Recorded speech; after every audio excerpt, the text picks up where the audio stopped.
Greetings to you, Crocodile Army. This might be the last video I make before the end of the Obama administration. Take a moment to commit to memory how things are right now.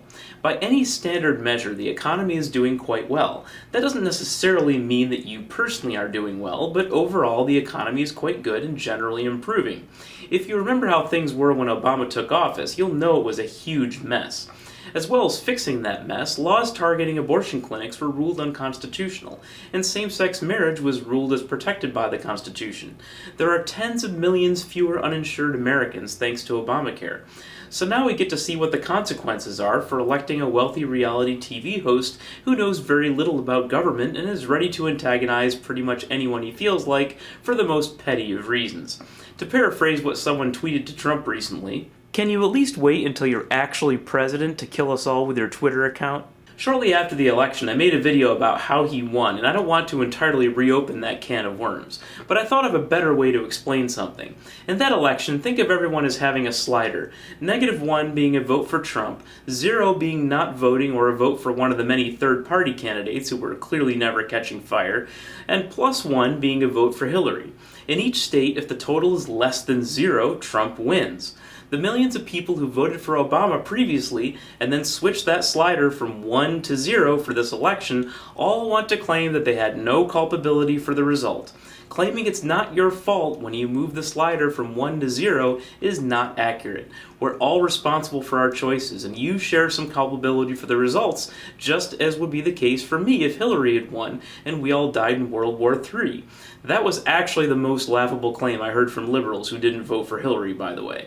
If you truly believed that, you're either very gullible or very ignorant about geopolitics. Last time I was on Drunken Peasants in March, I had a conversation with Paul Zigo about why it was important to vote for Hillary if she won the primary, despite his misgivings about her character. It's like standing next to a huge concrete storage tank of liquid manure, or maybe even the Google definition of Santorum. The manure is all of those horrible bills that Obama could veto before they became law. There's not much damage that can be done as long as that concrete wall holds up, or if you drain the manure out of the vat by taking the majority in Congress away from Republicans. In just a few short days, that wall will be gone and the liquid manure will be gushing toward all of us. It'll be headed for me, just like it'll be headed for every Bernie or Buster who realized too late that they made a huge mistake, and every Trump supporter who just realized that they're suddenly in danger of losing their health insurance, and that every single thing he promised was a lie. All is not lost, though. When one party's in control, problems will not be able to be plausibly passed to anyone else, and Trump isn't starting off popular to begin with. But don't worry, I'll be just as respectful of Trump as Republicans were of Obama. You can't erase every bigoted or just generally horrible thing Trump said before or during the campaign, so he should be treated accordingly.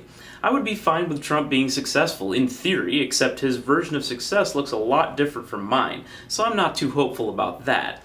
As much as he was talking about blue-collar jobs and the rest of it, the first orders of business for Republicans will be to make sure that fewer Americans have access to health insurance and fewer Americans have access to abortion. Then he'll try and make more deals where he asks states to give corporations tax breaks to stay in the U.S.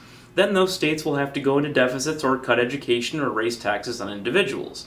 To those people who voted for him and seriously thought he was going to build a wall or lock up Hillary or drain the swamp or do any number of the dozens of harebrained ideas he talked about, let this be your first painful lesson in how any orange-haired charlatan can play you for a fool. Keep supporting what you believe in and we can minimize the damage.